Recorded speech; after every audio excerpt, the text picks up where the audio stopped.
Item ಯಾವುದೇ ಇರಲಿ try ಮಾಡಿ ಆಚಿ ಚಿಕನ್ ಮಸಾಲಾ. ಆಚಿ ಚಿಕನ್ ಮಸಾಲಾ. ಇನ್ನು ಖಾತೆ ಖ್ಯಾತಿಯ ಬಗ್ಗೆ ಮಾತಾಡಲೇಬೇಕು. ಯಾಕಂದರೆ ಶಾಸಕರಿಗೆ ಸಚಿವರಾಗುವಂಥ ಚಿಂತೆ ಇದೆ, ಸಚಿವರಿಗೆ ಖಾತೆಯ ಚಿಂತೆ ಇದೆ. ಖಾತೆ ಖ್ಯಾತೆಯ ನಡುವೆ CM ಮತ್ತು DCM ದೆಹಲಿಗೆ ಭೇಟಿ ಕೊಟ್ಟಿದ್ದಾರೆ. ಇನ್ನು ಕೆಲವರು ಅಲ್ಲೇ ಇದ್ದಾರೆ. ಕೃಷ್ಣ ಬೈರೇಗೌಡರು ಅಲ್ಲೇ ಇದ್ದಾರೆ. DK ಶಿವಕುಮಾರ್ ಇವತ್ತು ಯೂತ್ ಕಾಂಗ್ರೆಸ್ ಕಚೇರಿಗೆ ಭೇಟಿ ಕೊಡ್ತಾರಂತೆ. ರಾತ್ರಿ IAS ಅಧಿಕಾರಿಗಳಿಗೆ ಭೋಜನ ಕೂಟವನ್ನು ಕೂಡ ಆಯೋಜನೆ ಮಾಡಿದಾರಂತೆ.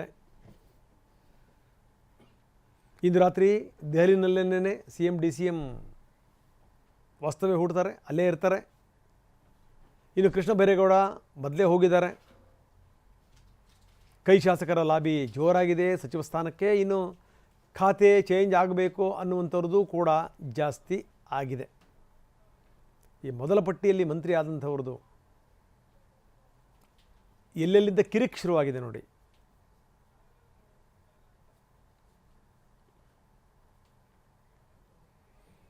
KH ಮುನಿಯಪ್ಪ, ಕೃಷ್ಣ ಬೈರೇಗೌಡ, ರಾಮಲಿಂಗಾರೆಡ್ಡಿ, ಹೀಗೆ ಸಾಲು ಶುರುವಾಗ್ಬಿಡ್ತು.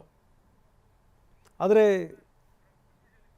ಬಹಳ ಬೇಗ ಸಾಲವಾಗುತ್ತೆ ಅಂತ ಅಂದ್ಕೊಂಡಿದ್ದು ಕೃಷ್ಣ ಬೈರೇಗೌಡರದು. ಆದರೆ ಕೃಷ್ಣ ಬೈರೇಗೌಡರು ಇಲ್ಲಿ ಮಾತಾಡಿದ್ದಲ್ದನೇ ಹೈಕಮಾಂಡ್ ಹತ್ತಿರ ಬೇರೆ ಹೋಗಿದ್ದಾರೆ. ಇವಾಗ ಬರೀ ಪ್ರಮೋದ್ ಶಾಸ್ತ್ರಿ ನಮ್ಮೊಂದಿಗೆ ಈಗ ನೇರ ಸಂಪರ್ಕದಲ್ಲಿದ್ದಾರೆ. ಪ್ರಮೋದ್, ಆರಂಭದಲ್ಲಿ ಎಲ್ಲವೂ ಕೂಡ ಸ್ಮೂತಾಗಿತ್ತು. ಏನಪ್ಪ ಇಷ್ಟು ಚೆನ್ನಾಗಿ ಇಷ್ಟೊಂದು ಕಗ್ಗಂಟಾಗಿರೋದನ್ನು ಇಷ್ಟು ಸುಲಭವಾಗಿ ಬಿಡಿಸ್ಬಿಟ್ರಲ್ಲ ಅಂತ. ಜೊತೆಗೇನು ಅಂತಂದರೆ ಆರಂಭದ ಇಂಪ್ರೆಷನ್ ಕೂಡ ಚೆನ್ನಾಗಿತ್ತು ಮುಖ್ಯಮಂತ್ರಿಗಳದ್ದು. ನಾಯಕರನ್ನ ಬೇರೆ ನಾಯಕರನ್ನ ಭೇಟಿ ಮಾಡಿದ್ದಾಗಿರ್ಬೋದು. ಜೊತೆಗೇನು ಅಂದರೆ ಅದ್ದೂರಿಯಾಗಿ ಅವರು ಪ್ರಮಾಣ ವಚನ ಸ್ವೀಕಾರ ಮಾಡಿದ್ದಾಗಿರ್ಬೋದು. ಅದಾದ ನಂತರದ ಘೋಷಣೆಗಳಾಗಿರ್ಬೋದು. ಆದರೆ ಯಾವಾಗ ಈ ಖಾತೆಯನ್ನು ಹಂಚಲಾಯ್ತಲ್ಲ, ಅಲ್ಲಿಂದ ಖ್ಯಾತೆ ಶುರುವಾಯಿತು ನೋಡಿ. ಅದಿನ್ನೂ ಕೂಡ ದಿಲ್ಲಿ ತನಕ ಹೋಗಿ ಮುಟ್ಟಿದೆ. ಇವತ್ತು CM DCM ಇಬ್ಬರು ಕೂಡ ದೆಹಲಿನಲ್ಲಿದ್ದಾರೆ. ಕೃಷ್ಣ ಬೈರೇಗೌಡರಂಥವ್ರು ಈಗಾಗಲೇ ಆಲ್ರೆಡಿ ದೆಹಲಿಗೆ ಹೋಗಿ ಮುಟ್ಟಿ ಅಲ್ಲಿ ಯಾರ್ಯಾರನ್ನು ಮಾತಾಡಿಸ್ಬೇಕು ಎಲ್ಲರನ್ನೂ ಕೂಡ ಮಾತಾಡಿಸ್ತಾ ಇದ್ದಾರೆ. ಏನೋ ಒಂದು ಲೆವೆಲಿಗೆ ಬರ್ತಾ ಇದೆ ಎಲ್ಲದೂ ಕೂಡ. ರಂಗನಾಥ್, ಈಗ ಕೃಷ್ಣ ಬೈರೇಗೌಡರ ರಾಜಕಾರಣವನ್ನು ನೋಡ್ತಾ ಇರೋ ಜೊತೆಗೆ ಅವರ ಚಲನವಲನಗಳನ್ನು ಅಥವಾ ಅವ್ರದ್ದೇ ಆದಂಥ ತಂತ್ರಗಾರಿಕೆಯನ್ನು ನೋಡ್ತಾರೆ. ಹೆಚ್ಚಾಗಿ ಅವರು ಮಾಧ್ಯಮದ ಮುಂದಾಗಲಿ ಅಥವಾ ಹೆಚ್ಚಾಗಿ ರಾಜಕೀಯದ ಹೊರ ಜಗತ್ತಿಗೆ ತೋರ್ಪಡಿಸ್ತಾ ಯಾವುದೇ ರೀತಿಯಂಥ ಕೆಲಸಗಳನ್ನ ಮಾಡಿಲ್ಲ.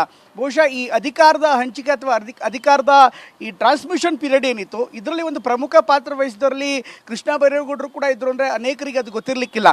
ಇನ್ನು ಖಾತೆ ಹಂಚಿಕೆ ವಿಚಾರವಾಗಿ ಕೆಲವೊಂದಿಷ್ಟು ವಿಚಾರದಲ್ಲಿ ನೇರವಾಗಿಯೇ ತಮ್ಮ ವಿಚಾರಗಳನ್ನು ಮಂಡಿಸೋರು, ಜೊತೆಗೆ ತಮ್ಮ ಅನಿಸಿಕೆಗಳನ್ನು ಇರೋ ಥರನೇ ಹೇಳ್ತಾರೆ. ಈಗ ಬೆಂಗಳೂರಿನ ವಿಚಾರಕ್ಕೂ ಸಂಬಂಧಪಟ್ಟಂತೆ ಅವ್ರು ನೇರವಾಗಿ ಕೆಲವೊಂದಿಷ್ಟು ಅನಿಸಿಕೆಗಳನ್ನು ಹೇಳ್ತಾ ಇದ್ದಾರೆ. ಆದರೂ ಕೂಡ ಅಂದರೆ ತಕ್ಕ ಮಟ್ಟಿಗೆ ಖಂಡಿತವಾಗ್ಲೂ ಅವರಿಗೆ ಬೇಸರ ಇದೆ. ಆದರೆ ಅದನ್ನು ಮಾಧ್ಯಮಕ್ಕೆ ಹೇಳೋದಾಗಲಿ ಅಥವಾ ಹೊರಗಡೆ ಅದನ್ನು ಬೇರೆಯವ್ರ ಮೂಲಕ ಪರೋಕ್ಷವಾಗಿ ಎಕ್ಸ್ಪ್ರೆಸ್ ಮಾಡೋದಾಗಲಿ ಅಂತ ಯಾವುದೇ ರೀತಿಯಂಥ ಕೆಲಸ ಮಾಡಿಲ್ಲ. ಬದಲಾಗಿ ಈಗಾಗಲೇ ಮುಖ್ಯಮಂತ್ರಿಗಳ ಜೊತೆಗೆ ಒಂದು ಸುತ್ತು ಮಾತುಕತೆ ಮಾಡಿದ್ದಾರೆ. ನನಗೆ ಅಧಿಕಾರ ಕೊಟ್ಟರೆ ಪೂರ್ಣ ಪ್ರಮಾಣದಲ್ಲಿ ಅಧಿಕಾರ ಕೊಡಿ ಅನ್ನುವಂಥದ್ದನ್ನು ಕೂಡ ಮಾಡಿದ್ದಾರೆ. ಹಾಗೆಯೇ ಹೈಕಮಾಂಡ್ ಮಟ್ಟದಲ್ಲಿ ಹೇಳೋದಾದ್ರೆ ಈಗ ಹೈಕಮಾಂಡ್ಗೆ ಯಾಕೆ ಹೋಗಿ ಅಪ್ರೋಚ್ ಮಾಡಿದ್ರು ಅನ್ನೋಂಥದ್ದು ಒಂದು ಸಹಜವಾದಂಥ ಪ್ರಶ್ನೆ. ಇವತ್ತಿನ ಬೆಳವಣಿಗೆಗಳನ್ನು ಗಮನಿಸ್ತಾ ಇದ್ದರೆ ಈಗ ಹೈಕಮಾಂಡ್ ಯಾರ ಜೊತೆಗೆ ಹೇಗೆ ಸ್ಪಂದಿಸುತ್ತೆ ಅನ್ನೋದು ಕೂಡ ಅಷ್ಟೇ ಒಂದು ಇಂಪಾರ್ಟೆಂಟ್ ಆಗುತ್ತೆ. ಯಾಕೆಂದರೆ ರಾಮಲಿಂಗಾರೆಡ್ಡಿ ಅವರಿಗೆ ಯಾವುದೇ ರೀತಿಯಂಥ ಆಫರ್ಗಳನ್ನು ಹೆಚ್ಚಾಗಿ ಕೊಟ್ಟಿಲ್ಲ. ಅಂದರೆ ಈಗಾಗಲೇ ಹಂಚಿಕೆ ಮಾಡಲಾಗಿದೆ. ಹಂಚಿಕೆ ಮಾಡಿರುವಂಥ ಹಿನ್ನೆಲೆಯಲ್ಲಿ ನೀವು ನಿಮ್ಮ ಕೆಲಸವನ್ನು ಮಾಡ್ಕೊಂಡು ಹೋಗಿ ಅನ್ನುವಂಥದ್ದನ್ನು ಸೂಚನೆ ಕೊಟ್ಟಿದ್ದಾರೆ. ಅಟ್ ದ ಸೇಮ್ ಟೈಮ್ ಈಗ ಕೃಷ್ಣ ಬೈರೇಗೌಡರಿಗೆ ಮತ್ತು ಮಾತುಕತೆಗೆ ಕರೆದು ಅವರಿಗೆ ಮರುಹೊಂದಾಣಿಕೆ ಮಾಡಿಕೊಟ್ರೆ ಆಗ ಮುಂದಿನ ಹಂತದಲ್ಲಿ ಬೇರೆ ಸಚಿವರು ಕೂಡ ಬೇಡಿಕೆ ಇಡುವಂಥ ಸಾಧ್ಯತೆ ಇರುತ್ತೆ. ಅದರ ಬದಲಾಗಿ ಕೃಷ್ಣ ಬೈರೇಗೌಡರನ್ನ ವಿಶ್ವಾಸಕ್ಕೆ ತೆಗೆದುಕೊಂಡು ಮುಂದಿನ ಹಂತದಲ್ಲಿ ಅವರಿಗೆ ಯಾವ ರೀತಿ ಅಕಾಮಿಡೇಟ್ ಮಾಡಬೇಕಾಗುತ್ತೆ ಅಂತ ರೀತಿಯಲ್ಲಿ ಅಕಾಮಿಡೇಟ್ ಮಾಡುವಂಥ ಸಾಧ್ಯತೆ ಇರುತ್ತೆ.